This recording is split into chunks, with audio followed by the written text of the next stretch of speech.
Hey, everybody, welcome to Game Breaking News with me, Jeff Grubb, your host from GiantBomb.com. Thank you for joining in on this episode. We're going to talk about Remedy revealing its new multiplayer game and Sony patenting a weird new piece of hardware. We have Tamoor Hussain on the show, so it's going to be a good one. Let's get right into it with Tamoor Hussain. Tam, how are you doing?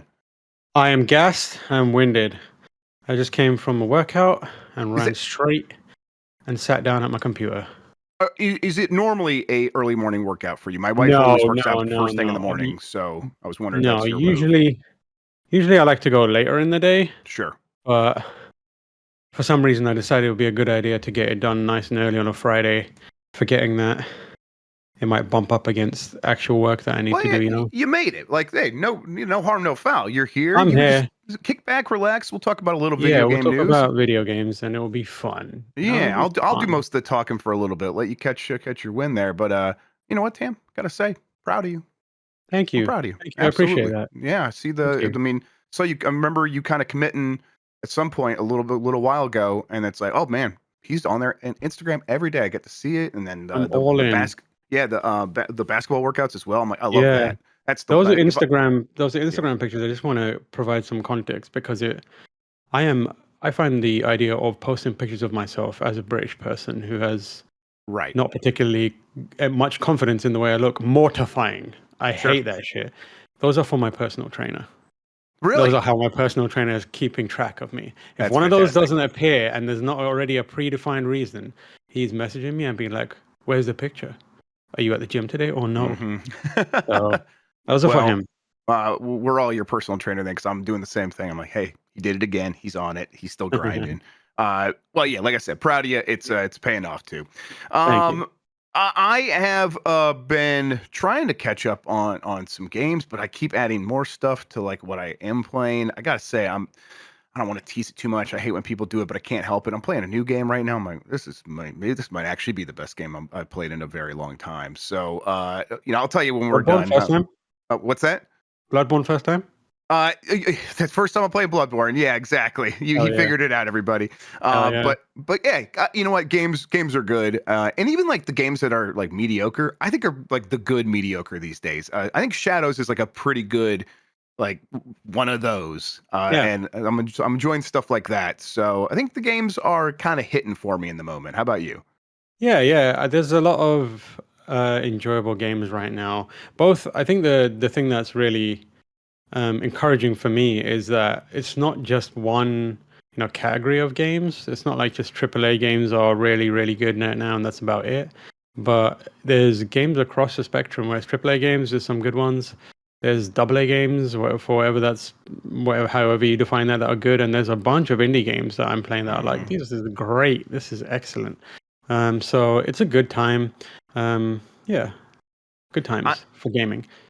I also couldn't help it. I bought another handheld. And you know who else did that? Me, and you text me. You're like, I also bought another one. I'm like, yeah, damn. I don't know. It really is a part of it. Is just it makes me feel happy to have these things, and then.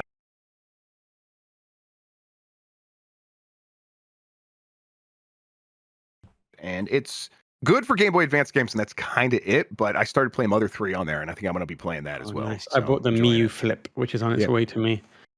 Yep, I'm already looking at the next one, which is just it literally just got here yesterday. I need to stop. I need to take a breath and actually use one of these things for a bit. But I actually have a Game Boy Advance that one Peter Brown, a former GameSpot, modded for me, which is crazy. It's got I love those. Yeah, backlit LED screen and all that kind of business. It's amazing. Yep, it's I wanted to like take that on before, but then I ended up just getting these more and more frequently. But yeah, putting in a backlit or kind of the front lit mod for the Game Boy Advance is pretty cool. Yeah. All right, let's explain what we do here. Most weekdays, I, Jeff Grubb, will help piece your gaming life back together. That includes breaking news and maybe even some of our own original reporting. For all these topics, I'll get the input of a bona fide expert who will make me look smart.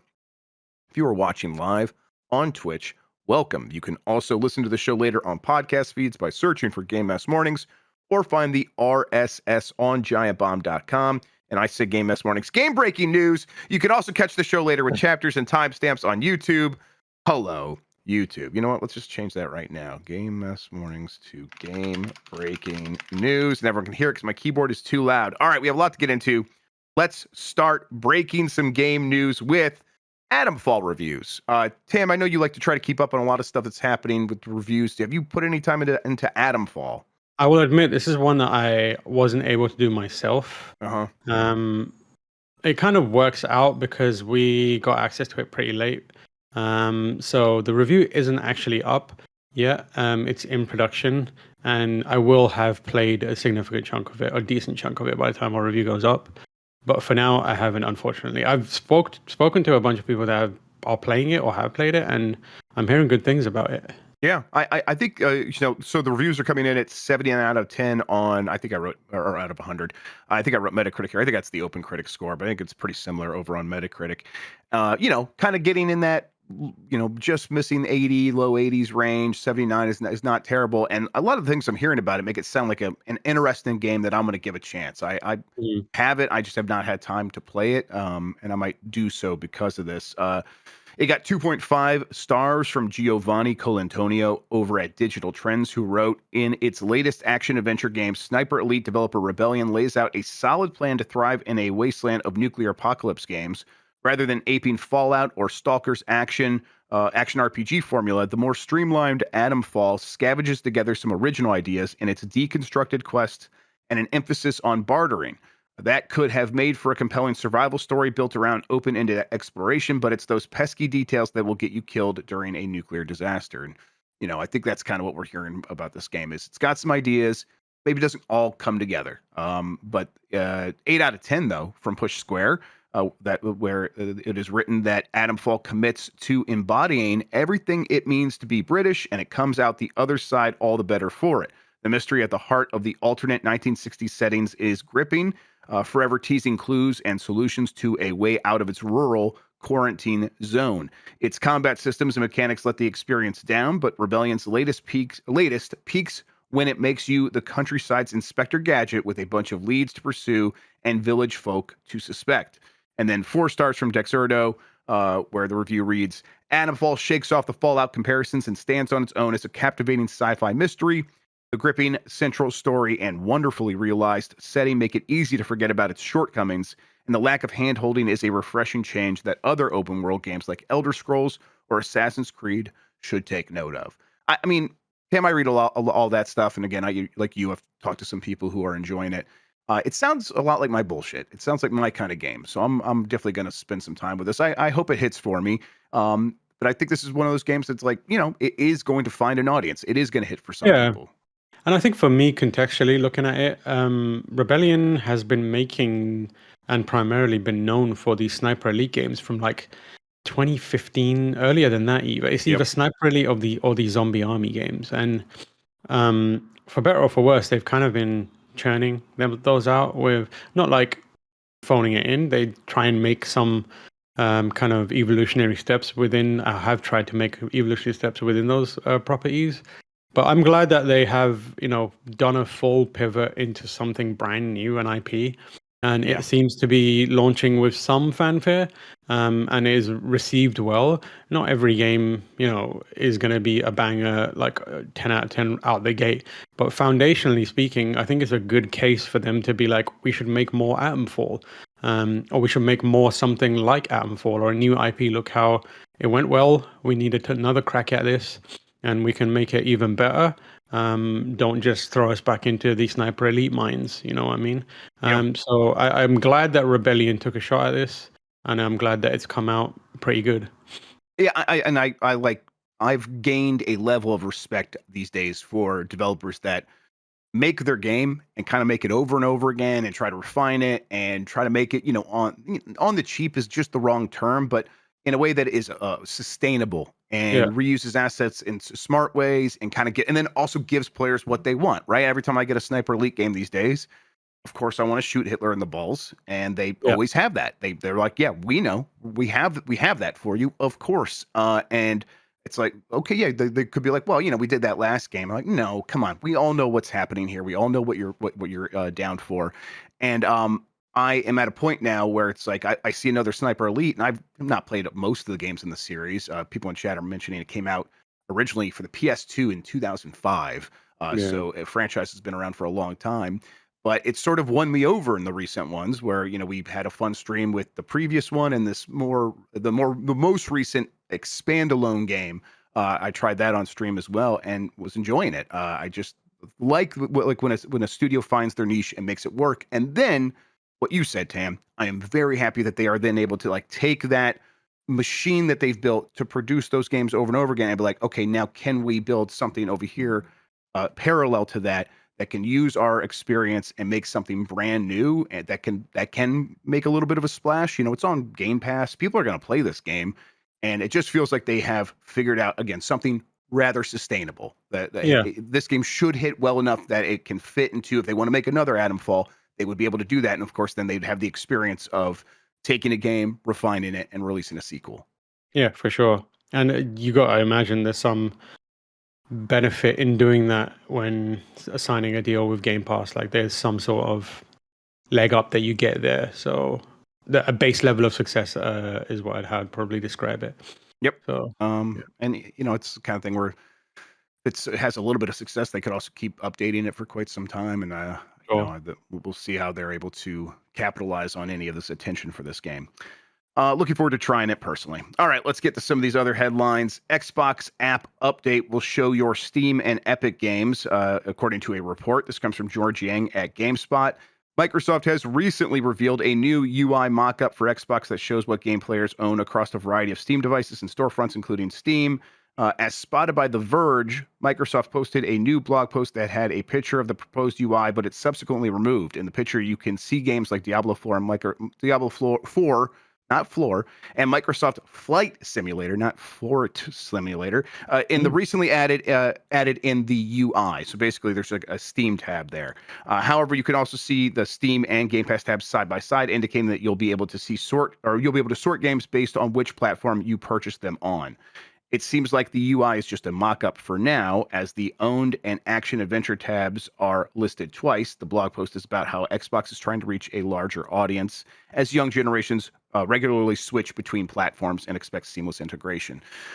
Mostly, this is worth bringing up because it does seem like Microsoft has mentioned in the past that the rumor has been that Microsoft will integrate stores like Steam into new Xbox hardware, and this could be a look at that. But also, The Verge has heard here, Microsoft is in fact currently working on an Xbox app update that will let players see all the games that they own through Steam and Epic Game Store. So it's like this is something that's not just in the mock-up. They are going to try to implement this. And Tam, do you think this is something that moves the needle for anything? I mean, I'm not really it sure that it moves does the much for me. needle.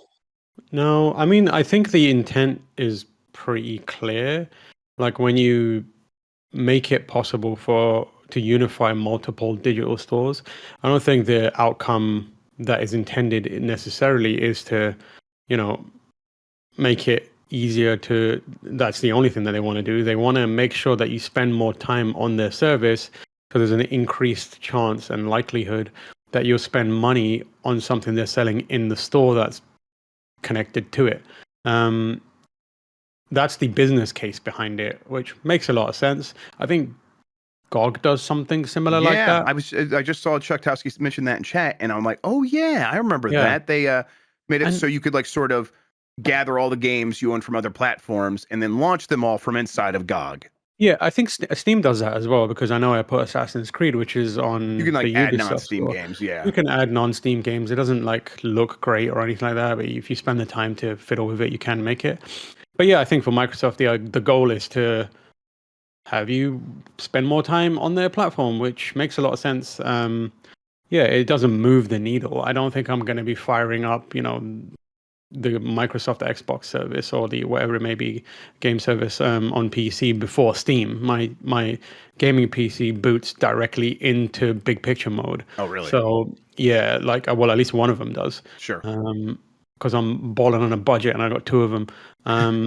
So you'd have to I will kick and scream when I'm being torn away from Steam. Yeah. Bars. That rhymed by accident, but I'll take it. I like it. Yeah, I was speculating on another show last night that there's maybe the possibility here because we know that Microsoft and Epic have a pretty close relationship. They were helping each other out when Epic was suing Google and Apple for like, hey, open up your stores, open up your devices, so we can put stores into your stores, things like that. And so I'm like not surprised to see that Epic would be a part of this. But maybe like when it comes to Valve, which also has a pretty good relationship with Microsoft, Xbox puts all of their games on Steam now, at least all the ones that come to PC. And I wonder if there's a chance of a little quid pro quo here where Steam gets integrated into this app and then eventually does get integrated into the next console along with Epic Game Store. And because Steam is available there, so people could buy games on Steam and then go play them on their Xbox without giving any money to Microsoft. Wonder if maybe Microsoft's thinking, well, could we get a good cut on selling Game Pass on Steam then? And I think maybe there might be that kind of situation because I remember previously hearing like the way Apex Legends and EA Play on Steam went down was Steam went to EA's like, hey, can we get Apex Legends onto Steam? And EA as well, can we get EA Play or onto Steam as well? And like you let us have a pretty decent deal there. And so like Valve has made those deals before. I wonder if something could result in something similar here for Microsoft and Game Pass. Yeah, it's very possible. Like I said, I feel like it would take a while for the fruits of that labor to really bear any fruit. I agree. That didn't make sense, but ignore me. It's Friday. Yeah. Yeah, it'll take a while for that to prove to be any real major benefit, and I do wonder how much benefit they get. I feel like in EA's case, it makes more sense because the barrier to entry to an Apex Legend is nothing; it's free, right? Mhm. So once they're in there, they get a lot of money out of it. So that is a good reason to have that available there. But trying to factor it into like sales performance is perhaps not the best approach for now. I imagine most of these deals that the dent that like another platform makes to like how much your own game sales are isn't significant. But I don't think it's unlikely. I don't think it will change anything for people in a major way. Like Correct. I'm not the kind of person that boots up multiple digital services on a day-to-day basis. Like I couldn't tell you the last time I booted up the EA Origin for anything. Yeah, I'm booting up Dragon Age. Ubisoft Connect right now for Assassin's Creed, and it's like Update me. I'm from 1997. Help. yeah. Yeah. When I do that, I'm like, oh, look, there's some features here. The cloud save integration for Ubisoft Connect is actually pretty good. And I'm like, but still not going to use this thing. I'm just going to default to Steam, like I think most people end up doing. Jesse Norris in chat points out correctly that the Microsoft Store on PC, I think a couple of years ago, went in a direction of taking a 0% cut of sales from third-party developers and publishers. I think at least if they use their own payment processing, it might be entirely, but if they use their own payment processing, I think it's like, no, you can have entirely like you own all of the money from any transaction that you create, even through our store. So this would like the changes here might apply to a hypothetical eventuality where we get to a point where this stuff is happening on console as well, where they don't do that, where they do still take a cut.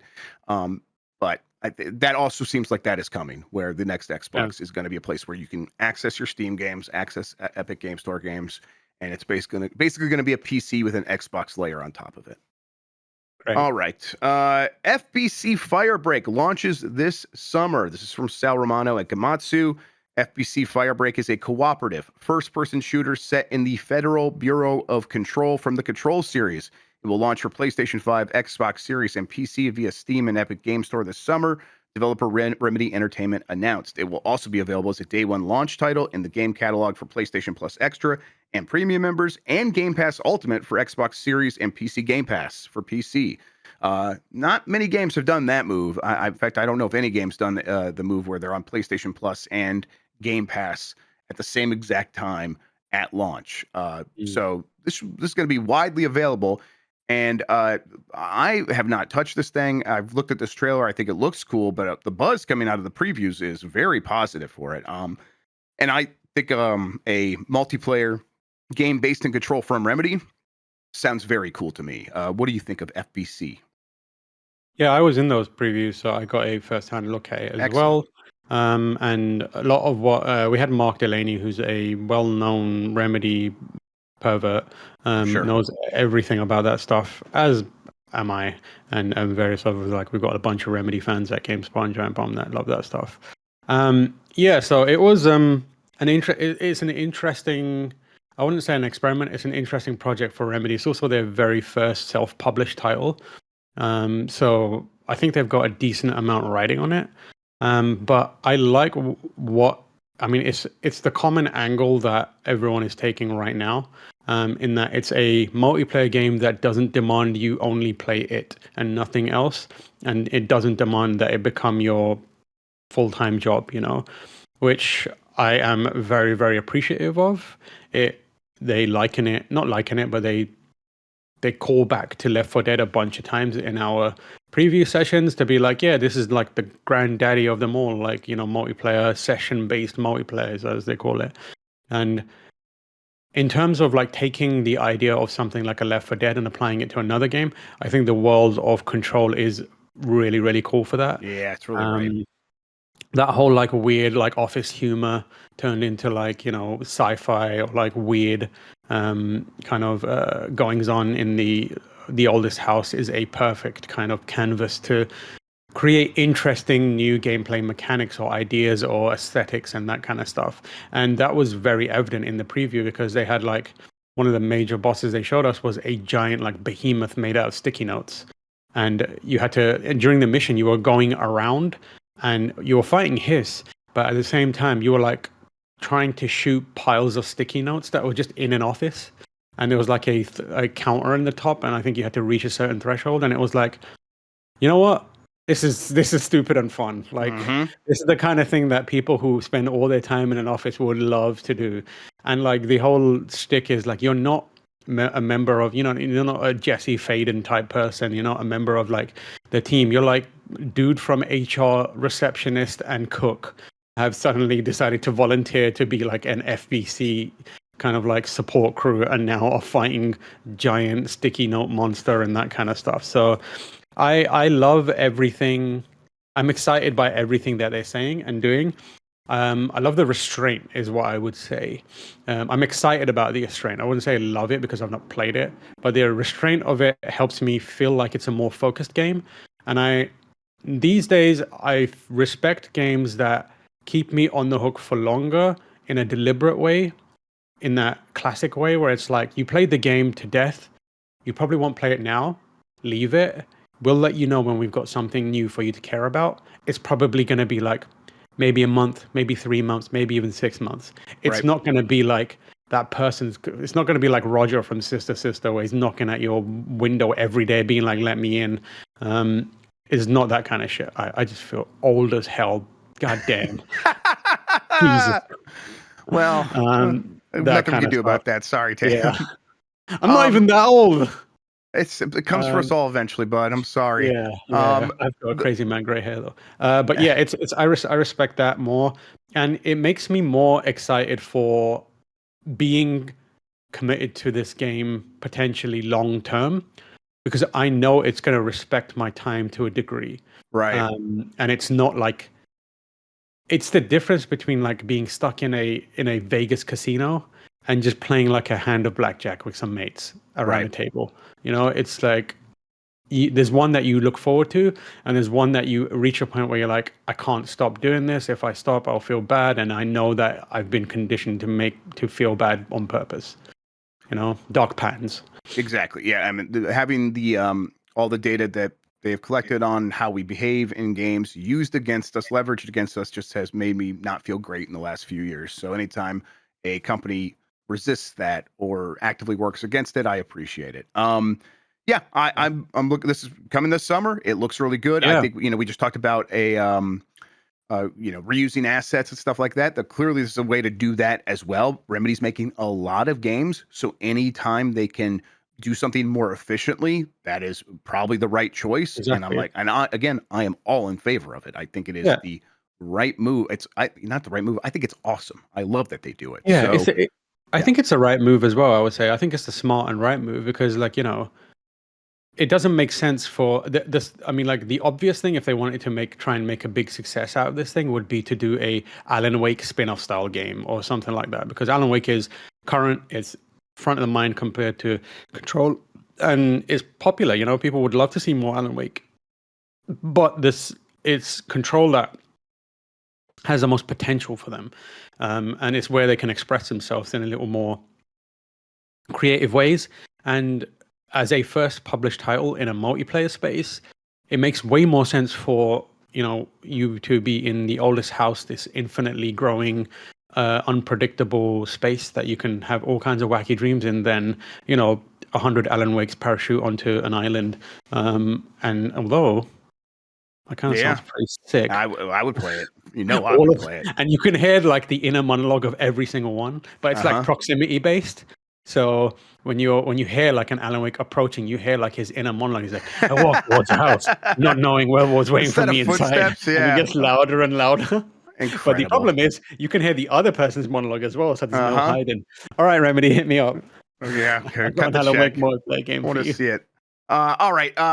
You know what? Let's actually take a quick break and then we get back. Tam, I actually want to ask you a question about Disco Elysium for the TikTok generation, because I think opinions might be more informed at this point. We'll do that right after this. Yeah.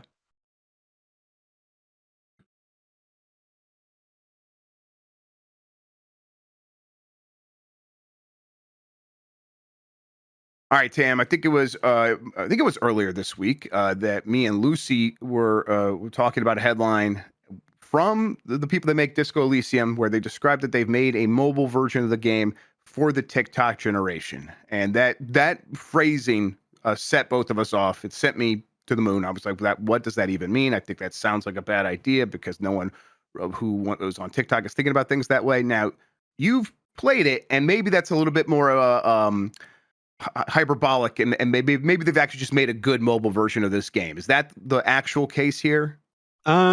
So I haven't played it, but I sat down with a developer who played it in front of me and showed it to me. Like from the launch of the app to like being done with the demo, I saw everything that happens with it. I think describing it as Disco Elysium for the TikTok generation is both the worst way to describe it, but also the most appropriate way to describe it. Sure, I get what you mean. In terms of like why it's the worst way, it's because it feeds into the idea of TikTok kids being just completely unhinged and not being able to pay any attention to anything for more than 3 seconds without trying to forward it or skip it. And that matched with a game that has millions and millions of words that are like very dense and require you to chew on them for a really long time and think about the double meaning, triple meaning, whatever it may be, and the relevance to your own life and geopolitical, social issues and that kind of stuff. That doesn't fit into the idea of a TikTok generation. So it's not the best description of it, but also it's most appropriate because of the format of it. I think that's what they were really going for. So when we originally got Disco Elysium post its release, Lucy, and I think I was a very small part of it by that time because I was in another country, but we worked on a show called Audio Logs, and as part of that we had Robert Kurvitz come in and speak about Disco Elysium and making it, and how the team approached it. One of the key things they talked about is the way that the text was laid out. It was designed to feel like a toxic Twitter conversation, and that's why it was on the right hand side, like down the screen vertically, and it would scroll constantly, and that obviously isn't going to work on a phone that has either it is already vertical because it would cover the entire screen, or if you played it in landscape, it would be a tiny little thing on the side of the screen.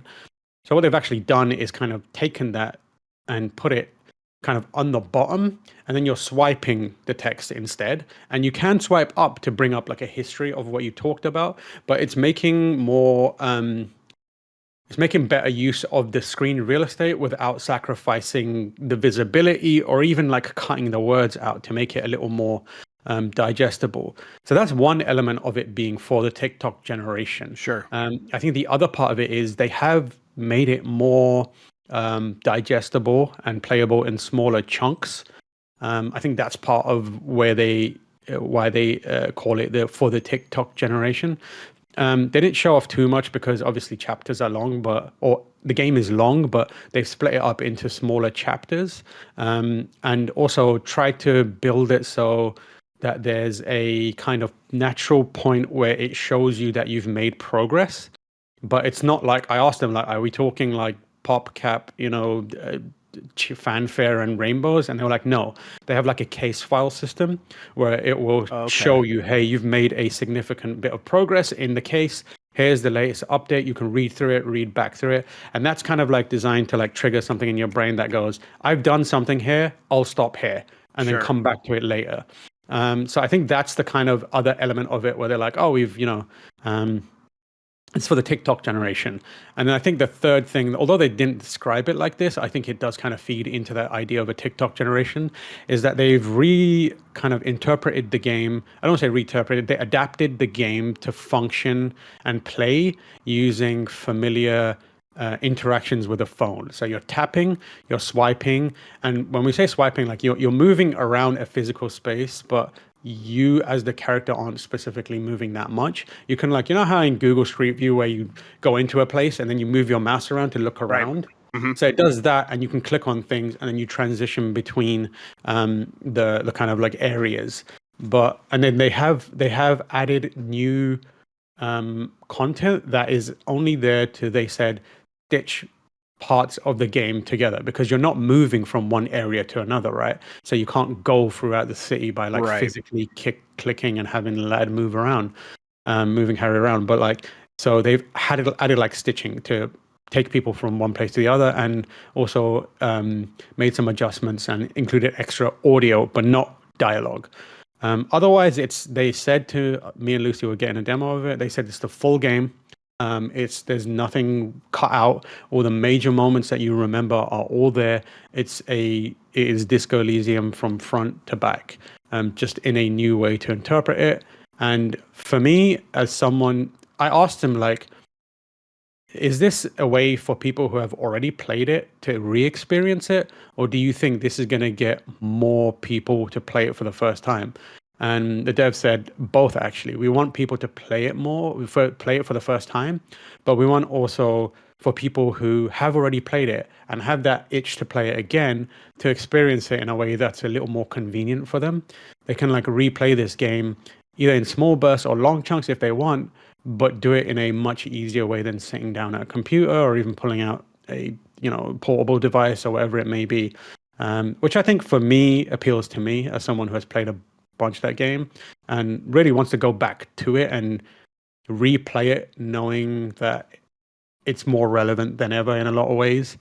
So yeah, I think there's some interesting applications of that idea to it, and I'm not saying one way or the other that it's brilliant or Right. amazing or it's good. I didn't touch the screen, I didn't play it, and we only saw it for like maybe 15 to 20 minutes, but it looks like it doesn't feel like a rush job. It doesn't feel like a cash in based on what I saw. It very well could be, but based on what I saw, I didn't get the vibe, of like they just wanted to do this for the sake of doing it. I think how they're rolling it out is you get one chapter, the first chapter for free, and then you pay one fee and get the rest of the game. And they're launching first on Android, which is kind of disappointing for people who have iPhones, which is a significant group of people. But they said they're figuring out the Android part because it's harder, which is weird. But they were like, it's like looking for a PC and then going down into a more Yeah. controlled system where it's like That's once you right. figure the Android out, it's much easier. Not much easier. There's less friction and less challenges to overcome in getting it to more controlled, more predictable architecture and kind of environments like the iOS one. So if I had to guess, they didn't say this. They didn't. There's no announcement about it. I would guess that it's going to come to iPhones Apple devices at Oh yeah. some point, and I would love to be able to play that on an iPad and just re-experience that game with binaural audio and that kind of stuff. Yeah, I think I like the idea of like reworking a game to make it more convenient for more people to try it. I do. I think for me, it's like I've played about half that game, and I will play it for a couple of weeks, and then I'll set it down. And I've set it down recently. I got across the bridge. Does everyone know what that is? Like you Yeah, yeah, fix yeah. the bridge, you get across there. That's where I'm at. Um, and I'm like, I'm the kind of person that if I want to like rewatch some of my favorite stuff, Tam, I'm like, I'm going to do it not in the way that's most convenient to me. In fact, I will put off convenience so that I could sit down and watch all of my this favorite series from front to back Like all in a Sister Sister. row. You love Uh, watching Sister I Sister. watched. Oh It's yes, very I will. relevant right I now. respect Sister Yeah. Sister, and so I Anyone who will makes a Sister Sister relevant reference right now is very, very current and very relevant, actually. current and relevant and hip. I would even Yeah, say. agreed. And so I maybe that's just a me thing where it's like I want to like show full respect for this thing that I love so much and do it the way it was intended to be done. So I do wonder, it's like, oh, does anyone else feel that way, and will that trip people up from trying this? But I'm also curious to try this, so we'll see. But we don't need video games for the TikTok generation. We already had that. It was called WarioWare Mega Micro Games for the Mhm. Game Boy Advance, and it was TikTok before TikTok and better in every way. Yeah. All right, let's keep moving here. Night Dive Studios announces launch date for System Shock 2 remake. This is from Alice Giovanni at Polygon. The System Shock 2 25th Anniversary Edition, formerly titled System Shock 2 Enhanced Edition, will be arriving on PC, Xbox, PlayStation, and Nintendo Switch on June 26th, courtesy of Night Dive Studios. Announced at the Future Games Show Spring Showcase, the 25th Anniversary Edition brings a fresh coat of paint to the classic 1999 sci-fi horror game. That first System Shock 1 remaster that Night Dive did was really, really good. And System Shock 2 is like, one of the more influential games of its era. And I've never played it, but I remember being a kid and my brother making his PC and him playing. I guess I probably tried it a little bit on his computer, but I didn't really play You it. have a brother? I have 3 brothers and a sister. What the fuck? There are more grubs? There are let's see, 2, 3. So 3 total, including me, are grubs, and then I have 2 half brothers that are goods. They're Danny and Sean Good. How have I never known this? And Mike Minotti, who's known me for a long time, says, "You have a sister?" No, my sister never like lived with us. She's also a half sister. There's a whole web. I should do a I think we PowerPoint need to presentation sometime. yeah, I'm gonna Jan, need can we do a some. PowerPoint presentation UPF here pretty soon Yeah, where we yeah, all yeah, take yeah, turns? yeah. I Okay. need to know. Whether you choose to put it online, I just personally need to see the other grubs. Okay. Oh, yeah, I can send some pictures your way. Don't worry. Yeah, Absolutely. fantastic. That this is an incredible revelation for me. My brother Jason, whose birthday it was yesterday. Everybody, wish happy birthday to Jason Grubb. He is Jason Grubb. and That he's is an incredible name. He's 2 years younger than me, and he is the handsome one, right? So I'm Hey, this, whoa, and whoa, whoa, whoa, whoa, he's whoa, the whoa, handsome one. Grubb. You're the I'm handsome just one. saying. You'll You're see when I very send you the handsome. picture. Yeah, come on. Yeah, you're a handsome man. Oh, thank you very much. I appreciate that. Either way, System Shock 2. I'm looking forward to it. We'll see. I love the idea of Night Dive people watching this and being like, yes, they're going to talk about our game. And then suddenly they're talking about They Grubb's weren't family. counting on Tam. And they're like, damn, we got a fucking scam there. What the hell?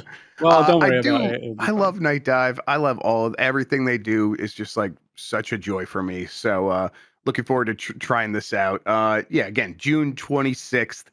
Also coming to Switch. I wonder if it'll be one of these like late Switch games that has the enhancements built in for the Switch too. Keep an eye out on the Power Block. Hopefully next week, we may have more on that game and the team working behind it.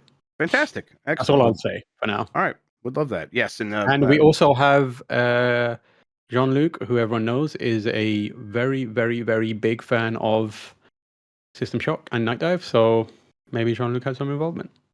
These remakes and remasters and reworkings of old games. I did try that Half-Life 2 RTX, and that's pretty impressive. It's pretty cool. It's kind of crashy. It's a little bit like kind of stitched together in some ways. But the RTX lighting, the path tracing in older games continues to be a trick I really appreciate. Did you see the moment in the stream yesterday? I watched some of it. Where they were playing it and a table just collapsed in front of everyone. No, I missed it. No. Jan was in the control room around then, so he can probably like tell you more dramatically what happened. But Kurt and Jean-Luc were playing it, and basically the table in front of them exploded for no reason whatsoever. Wait. A table in the game or in the shoot in world? Real life. Oh my god! Yeah, there was like water everywhere, and they were like, "Oh!" It was during the GameSpot show, and it was really funny. And I was just like, "Oh man, that's the power of RTX, baby." Really quick, going back to my family situation. There are 3 men that are my age that have the Grubb last name. I have two daughters, and neither of them have any kids, so there's a chance that the Grubb name will end with End with us. you? Yeah, Oh there's a strong no. I mean, there are other Grubbs, but this particular line of Grubb names could end here. You know what? I'm gonna take Yeah. one for the team. I'm gonna have a kid and name him Grub. Thank you, Tam. That's actually what I was getting at. So I'm Yeah. glad you picked up the hints there. This is uh, Grubb Hussain. They're gonna be like, "What the? How did this happen? What is the purpose of this?" Don't worry about it. Mike Venati in chat saying, "Good." Yeah. Why does it keep Fine. saying "yummy" like a gummy bear? I don't understand. I don't know either. Who knows anymore? All right. Assassin's Creed Shadows reaches impressive milestone in just one day. This is from Darren Bonthus at GameSpot.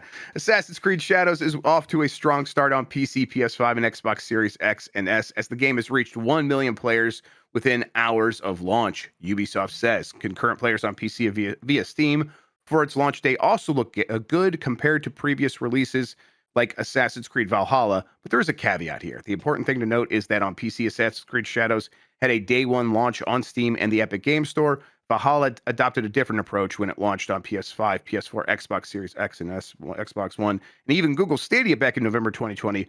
But when it was available on PC as well, it was only available on Epic Game Store until it came to Steam much later. Yeah, or it came to Steam a month later, I guess. Either way, it had a lower concurrent player count. The game seems like it's finding an audience. I don't know, like Tam, we're going into this game saying Assassin's Creed Shadows. This is Ubisoft's last chance to turn things around. Who knows what that really needs to look like? I have no idea. But Yeah, it seems like a good game that's finding an audience and is doing well enough. yeah. I mean, like I'm pretty sure at some point I have indicated myself that it's important to the future of Ubisoft. And it is to a degree, but like one game isn't going to change the fortune of an entire Absolutely corporation. right. Like that's Yes. not happening. Like it might have some influence over it, but like if someone wants to do something with Ubisoft and acquire it, Assassin's Creed is not going to stop them. Like whether that game does exceptionally well or not, it has a very small impact. Like looking at it from a kind of quality perspective, I think that game is good. Like it's a good Assassin's Creed game. It is. I call him like in the Witcher Envy era of Assassin's Creed. It's probably the one that I've enjoyed playing the most. It's probably the one that I feel like is least like disrespectful of my time. I think Valhalla was the worst for that. And it's the one that appeals to me the most because it has competent to good stealth. Yeah. If you're playing as Naue. I think Yasuke personally for me is, and I hate to say this given the context around it, but like it feels completely irrelevant in the game. Like it doesn't work for me. Maybe like I also will say I'm very much stealth focused type person in terms of gameplay. Like Metal Gear Solid is obviously one of my favorite games of all time. Love Splinter Cell to death. Tenchu, anything stealth, I'm into it. So I'm naturally inclined more that way. Yasuke is very, very different. He's not about stealth. He is just storming into buildings and killing everyone. But occasionally will try and jump up onto a roof and look like a absolute dumbhead, like just running around with giant armor. But that kind of his part of it doesn't work for me from a gameplay perspective. And I also feel like he doesn't feel relevant for the vast majority of the game. Like when you start playing that game, if you play the game and like take your time and explore a bit, you can not play as Yasuke outside of the first like introductory part for like 7 to 10 hours. Like you don't have to play that guy, which is a real long time. I guess so when that happened to me, Tam, I was like, are they just doing this? Did they work things around so that he, like, because of the problematic the people out there, did they maybe move his section back? But once I started playing as him, I'm like, oh no, this feels like a character that was added in addition to Naue, who was clearly supposed to be the main character, and the game was built around her abilities. And then they were like, well, we need a man, and so let's bring in this cool character from history, and we'll give a completely different way of playing with him that isn't really about the way we want people to play the game, which is Naue. That's the sense I get as I play a little bit more. Yasuke has good moments, but Naue, from a like long-term committed kind of gameplay perspective, is way more enjoyable and way more interesting. She's got the new mechanical ideas. She's got the snorkeling stuff where she can hide underwater. Her grapple hook is much more interesting than anything that Yasuke has and is kind of new to it. Even her fighting style is a little more fresh, and her parkour is parkour has got much better than its previous games. So from all like angles, Nawe is for me the superior character, and it makes me feel like I wish that it was more focused on her, both narratively and on terms of like world design as well. It feels like the didn't need to, if it could focus on just her, it wouldn't have to be as big, and it wouldn't have to have some of the fluff that's there and padding. But maybe I'm wrong. I probably am wrong, but I feel like if you haven't played Assassin's Creed for a while and you're kind of itching for a game that's That's where I'm big at. and Assassin's Creed it, I think it's the best of the bunch so Yeah, far. Maybe not narratively. I still have a soft spot for Origins that's and right. Bayek. But I feel like all around this is the best one. Don't expect to spend a bunch of time with Yasuke. Expect to like storm a castle with him, destroy everything in your path, and then go back to Norway and do some Assassin's Creed stuff. Yep. But yeah, it's doing, as far as I can tell, it's got like 8s and 9s pretty much everywhere. Is it gonna be the second coming and savior of Ubisoft? Nah, probably not. I mean, it's It would better be than the like, alternative, right? It's better than being another failure, right? If yeah, that yeah, would yeah, that yeah, would yeah, be a nail in the coffin. It's yeah, just yeah, that what this is just not another nail in the coffin. yeah. That's I all mean, it could really ever be. it's a multi-million-dollar corporation with spaces around the world, millions, thousands of people working for them, shareholders, that kind of thing. A game with hand blade is not going to save them if something is coming like that. It's got nothing to do with it. Come on. Yep. All right. Last handful of headlines here. Switch gets more Super Nintendo NSO games added to its library. This is from Sal Romano Ikematsu. Nobunaga's Ambition, Lord of Darkness, Romance of the Three Kingdoms 4, Wall of Fire, and Uncharted Waters, New Horizons, all Koei kind of strategy games, got added to, or will be added to Super Nintendo Entertainment System, Nintendo Switch Online on March 28th. There is video out of this now. I've never played any of these, although I've heard of Nobunaga's Ambition a bunch of times from people who like these games. Apparently, the one that is considered to be like the easiest one to get into is the one that looks the most interesting to me, Uncharted Waters New Horizons. It is a kind of a piratey themed strategy game, and I love Sid Meier's Pirates. This looks like what if Sid Meier's Pirates was made in Japan, and that sounds really friggin' cool to me. Mm. So I'm gonna check that out. Yeah, I Looks don't have looks much pretty neat. familiarity. I don't have much familiarity with these. I know of Nobunaga's Ambition, Exactly. but pretty much everything else they're passing me by. I was also a Sega kid, so a lot of this stuff I wasn't exposed to. But yeah, I wouldn't mind checking that stuff out. But yeah, if you're into this stuff, I'm very happy for you. Good love. Yep. And then that is interesting timing, as someone in chat points out that Nobunaga is one of the featured characters in Assassin's Creed Man, Shadows. So Nobunaga is having a moment he right is, now. yeah. What a Good for him. guy. Yeah, good for him. But I'm trying to is that like Nobunaga widely considered to be like very important to history? Is it like a complicated history? I don't know that much Oh yeah, about Oda. No. absolutely. I'm not gonna. Okay, that's since I Here's the got. I thing, right? wasn't sure though. I'm not a Japanese historian, so I'll just say, yeah, Nobunaga is a complicated person. Yeah, okay, that's actually probably the safest thing for us to I'm gonna say. leave it All right. at that. I'm just gonna be like Yes. slowly Okay. back away from the Nobunaga conversation. Perfect. I'm that works for me. Using Painkiller. Dynasty Warriors. Hey, he's no evil person Can to be in anyone Dynasty bad? If you're Warriors. bad, can you get into Dynasty Warriors? I That's all don't I'm think saying. so. Only good people in Dynasty Warriors. Painkiller reimagining announced for PS5, Xbox Series, and PC. This is from Sal Romano at Gamatsu. Publisher 3D Realms and developer Anshar Studios have announced Painkiller, a reimagining of the classic first-person shooter franchise for PS5, Xbox Series consoles, and PC on Steam. It will launch this fall. Painkiller is a fast-paced cooperative action game where players battle demonic hordes in purgatory.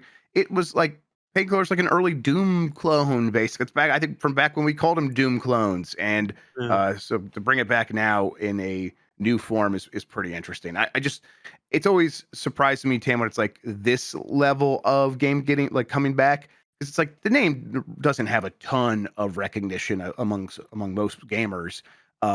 So it's like, what's the benefit there? It's almost like the Prey situation where like, well, we're going to use the Prey name again. It's like, well, does anyone care that this is the Prey you're making? That's separate Yeah. from that last Prey.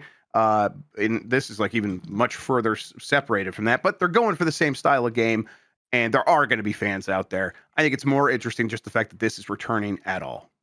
Yeah, I can with certainty tell you that I have played Painkiller, and I can tell you it definitely is a video game. I Yeah. don't remember anything about it. Like I cannot tell you one thing. In my brain, I think about Painkiller, and all I can see is Postal for some reason. And Yep. it's a bad time. I'm clearly getting them wrong. And yeah, if you're into Painkiller, very happy for you, or that's whatever you were talking about for you. Yeah. I guess this is 2004, maybe a little bit after they were still calling them Doom clones, but it still was in that mold of being like one of those just first person shooters. You're gonna go kill some demons. Yeah, So very cool. Sony, I'll play a new one of those. yeah, absolutely. And I'm kind of in the mood for that. Especially in if they can like do Doom 2016 it or whatever. Yes. Good job. All right, last headline here. Sony patents solar paneled or solar powered controllers that charge when exposed to light. This is from Shamir Safaraz at Tech for Gamers. Sony has published a new patent discussing solar power technology for PlayStation controllers with storage. So like storage for the energy. These controllers can charge when exposed to light and retain the extra electricity in the battery, not requiring any other power source. Sony might introduce a new line of PS controllers that can charge using solar power, eliminating the headache of manual charging. Okay, so my question, Tam, is like, those calculators that have like the solar cell on them, and it seems like they get enough Yeah. power just from like the light in the room. Has that technology gotten so good it could power a controller? Because otherwise, I gotta say, where I play games, not getting the most So sunlight, I'm afraid now of it. that now that I think about it, one of my TVs has a remote that is solar powered. I've Oh never had to charge yeah, that bad boy. I just leave it out and it always works. yeah, I have It that has a that too. USB-C on it, but it I mean like it charges from the power of the sun. So Hmm. good. I mean like I don't know, but obviously like that's a very very simple kind of uh Yeah, interface electronic device. mechanism Yeah. compared to like the complicated nature of a video game controller, which has like motion and Like touch right, a and TV remote vibration. battery lasts 4 months, and the Yeah, PlayStation DualSense controller lasts 4 minutes. I At least in loved. my I look experience. forward to a future where I pick up a controller and be like, "Is this hot because like it's about to blow up, or is it because I've left it in direct sunlight for 20 hours? What's going on?" Exactly. Yeah, I don't know. that's I exciting mean, though. I would love to. I mean, like I was about to say I'd love to just keep my controllers charged all the time, but I just remember that I put mine in like charging cradles and they're always charged. So yeah, I charging haven't had to cradles I think need. about them. Yeah, Yes, exactly. Yeah. that's I've like basically shaped my life to have all controllers go into cradles now, and that's made a huge difference because it is just like a small little thing, but plugging in the cord every time I'm done or every time I'm about to stand up, that's a little annoying. I don't do that. Setting in a cradle, it looks nice. It like on the for this 8-bit dough one, it turns on a cute little light. So I get that. That like sets Yeah. off a little dopamine. So I always remember to do it. And then I Love pick it that. off the stand and it turns on and connects automatically. So it's just, yeah, I really like that. Yeah. Although if there was a solar like cell on top of it as well to make the battery last even longer, I wouldn't hate that. All right, that does it for headlines. We have the Oh my poll God, Grub. question from yesterday. What's up, Tam? Hollow Knight Silk Song release date. You just you just messing with me, Yes. Tam? I'm God definitely dang messing it! with it. I just want to like shock people into, waking up yeah, for a no, moment. it worked. I'm like, okay, now I'm ready to do the show. Although we're ending it. Here's how I knew you were messing because had it been happening, chat like would be scrolling way faster. There would be I way mean, more people like, oh my god, it happened, it's and it's probably like, scrolling pretty fast right now, and they're yeah, all like because that's trying to figure out where I live to kill me. But I was just kidding. Like yeah. it's just banter. Relax. All right. All right, new or the poll question from yesterday. Let's see here. Have you ever played Plants versus Zombies? They are apparently bringing that game back, and they're gonna maybe do a version of it that's not quite so filled with microtransactions. But 79% of people in our poll here, more than 2,000 respondents, have played that game before, and then 21% of respondents have not played it. So yeah, it's one of those games that I think is like it was down with gamers. Gamers really like that Yeah, we game. love that. Yeah, I, as a representative and a sole speaker for gamers, will say, pretty good, man. Yep, Bring our that back. elected ambassador. You know what? Also, Tamoor PopCap, Hussain. Say it. give us original Peggle back on iOS. You took that shit off so you can pump out your microtransaction ass Peggle. That stuff Preach it. sucks. It's shit. Yep. Okay, I tried playing it. It's dog shit. I know Just that give it's us being. both Just so give we me can the buy the original one. iOS Peggle. I will Yeah. pay you upwards of $5 for it. Okay, That's this money. new Peggle that you have, Peggle Blast, I hate it with the burning energy of 1,000 suns. I hate it. Like, to stop being so shitty. Give us original Peggle and also put the original Peggle mug on somewhere because Lucy's one broke and she won't stop bitching about it. But we want to play Peggle We do. badly. Oh, I always want to be playing Peggle. I absolutely do. Yeah, I'm just gonna go play that on PC the way I actually originally did, Don't make me even before it pirate came to Peggle. God mobile. damn. Yeah, come on. New poll question. We'll get that set up here in a I second. just want to Before we peg. do that, Tam, if you got anything else you want to say about Peggle, feel free to do so. But also, where can people find you on the internet and all that good stuff? I remember playing so much Peggle when it was in World of Warcraft, which is the funniest shit to me in this day and age, where I would get on a mount just to play Peggle. And then one day in my, I realized, I was like, why didn't I just play Peggle instead of paying a subscription fee and spending most of the time on a mount playing Peggle? Yeah, but Peggle's great. Don't play Peggle Blast because it is evil and I don't like it. And EA, I would cancel one Battlefield game to get original iOS Peggle back. I'm not even kidding. They and they're like they only have the one Battlefield game coming, so let's just get I rid would of cancel that. that new Battlefield game if I had the power to make that vanish What's and bring Peggle back Peggle. Extreme? I don't ever played this. 2007. I'm gonna get that. I'm adding this on Steam right now. I Peggle played Extreme. Peggle. Yeah, I played so much Peggle Knights, but I don't think I've played this Peggle Extreme. I'm gonna go for that. That looks What good. is this? But it's on Steam, man. I wanna.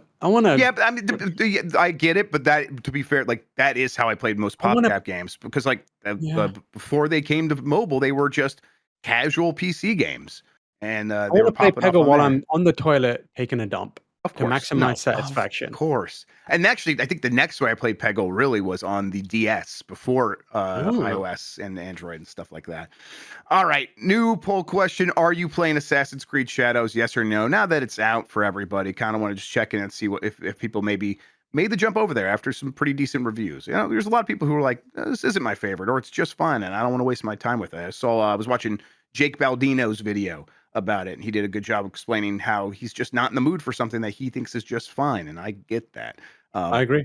but how are you all spending your time with this game, or are you not? Moving on to something else. We'll get the results of that, discuss it here on Game Breaking News tomorrow, here on Giant Bomb and the Power Block from GameSpot and Giant Bomb. Speaking of, we have a lot more happening today for the rest of Friday. Pretty soon here, we're going to go into the Bombcast Revengeance, where myself, I believe Mike Minotti and Mike Drucker are all going to talk about Mike's book. We're going to talk Yeah, I about would like to just apologize to Mike Drucker, who I didn't know was in here. I was screaming about shitting and Peggle for like a solid 2 minutes. If I'd known that Mike Drucker was here, I would not have done that. I think he appreciates it. Don't worry about that. Okay. And that'll be a good time. Then after that, we're gonna have UPF, where we're gonna play Thug Pro. And don't miss. There might be some guest stars from the Blake Club universe in that, so don't miss out, everybody. Shout outs to Piston Hyundai for helping us out with that. All right, I think that is everything. Tamoor Hussain, thank you so much for hanging out with me today and talk about video games, man. I really Thank you for appreciate having it. me. I believe this is my last appearance on the Power Block for this week. So I would like to extend a thanks to everyone who has been watching. And also, everyone put some W's in the chat for Jan and Jean-Luc and everyone else, Richard and Jake, who have been behind the scenes, keeping everything going. This is like, I've been there this week and last week and been there watching them do this. And let me tell you, it is not easy. It is tiring. Like, there's no real moments to switch off and just like relax there. So it is a difficult thing. And we truly, truly appreciate the effort they put in. Thank you. Give them a Wu-Tang W for me, everybody. Yep. Or Wu-Tang group, excuse me. All right, excellent. Thank you all for listening and watching. You're the best audience in gaming. Until next time, have a good one. Take care of yourself, and goodbye.